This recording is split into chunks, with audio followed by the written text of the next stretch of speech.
வியாகுலப்படுகிறது. மரண திகில் என் மேல் விழுந்தது. பயமும் நடுக்கமும் என்னை பிடித்தது. அருக்களிப்பு என்னை மூடித்து.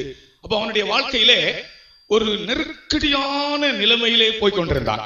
Now in the life of the psalmist, you can understand he was going in a very afflicted, distressed condition. இன்றைக்கு அநேகர் அப்படித்தான். Even today we can find the condition of many in the same way.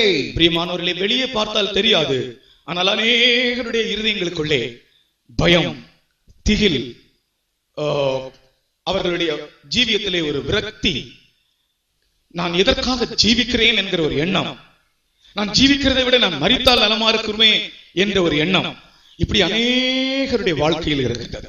Even today we can find outwardly they don't have anything, but inwardly they have frustration, disappointment, and they have question in the heart why they should leave and they want to die. எனக்கு தெரியாத, ஆண்டவருக்கு தெரியும்.